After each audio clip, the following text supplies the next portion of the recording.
It's my pleasure to welcome Joanne Wilson. I am the consumer analyst at Edison.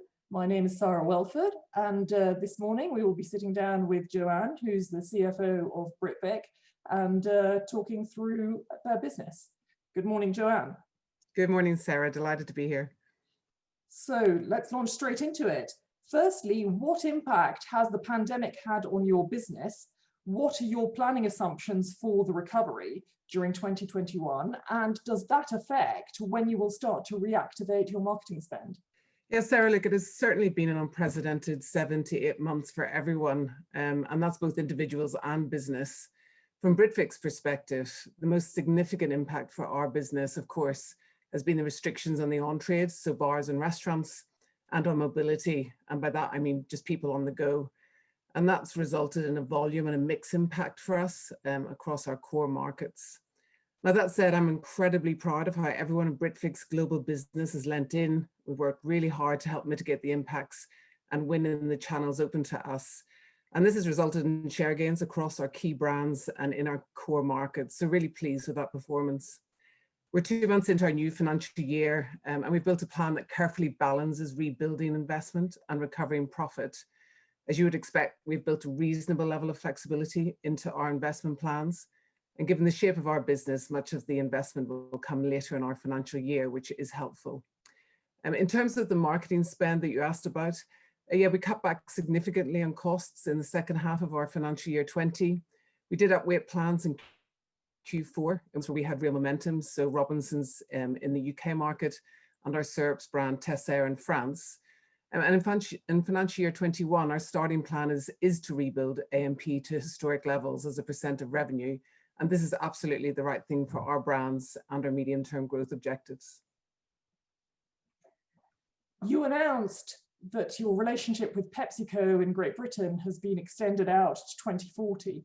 Is there anything new in this agreement, and what are your plans for the Rockstar Energy brand? Yes, so we're really pleased to have been able to extend our agreement with PepsiCo to 2040. The term of the renewal, I think it's testament to the strength of our partnership with PepsiCo and the successes that we've had in growing their portfolio of soft drink brands in GB.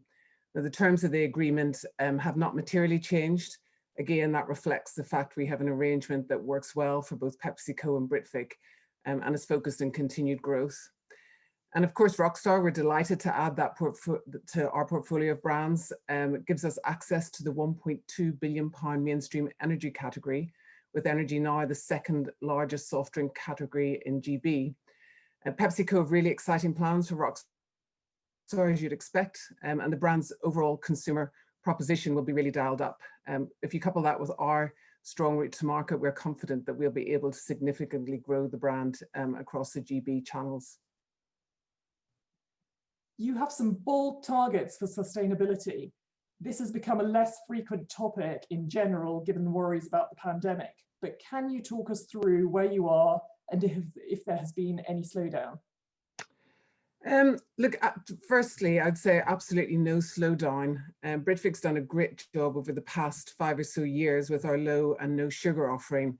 And one of the 4 pillars of our strategy is healthier people, healthier planet. This really reflects the importance to us of sustainability more broadly, i.e. if you look beyond health. And in the past 18 months, we have dialed up our focus on healthier planet. And this includes our ambitious science-based targets, which we announced last year, which include a commitment to reduce our overall carbon emissions by 35% by 2025. And of course, recently we shared our commitment to move to 100% recycled PET across our GB portfolio by financial year 22, which is a target we are really excited about. We send 0 waste to landfill and have also been reducing our water ratio, as well as giving our consumers healthier soft drink choices. We also want to be able to help them with healthier environmental choices, and of course play our part in creating a circular economy. So if anything, this is getting dialed up for us and certainly not slowed down. And can you talk us through your overall strategy and whether any priorities have changed as a result of COVID-19? And can you give us an idea of what your strategy means for organic growth and cash generation in the medium term? Yes, Sarah, we were fortunate to have refreshed our strategy last year, and we are confident that strategy will enable us to deliver longer term growth and value for all of our stakeholders. And the strategy is built around 4 pillars. The first one is building local favorite and global premium brands.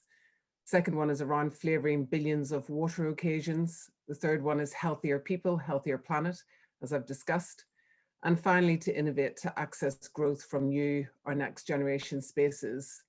And within that strategy, we've also defined the role of each of our markets. So our biggest focus, of course, remains GB, where we plan to continue to lead category growth. And we want to accelerate and expand our business in Brazil, where we've been performing strongly. Across the rest of the world, we intend to globalize our premium brands, MiWadi, Teisseire and London Essence, and improve our margins. We can grow more profitably in Western Europe. This one is creating fuel for growth by continuing to drive for efficiency across our entire business. Secondly, we're looking to transform our capability and our culture.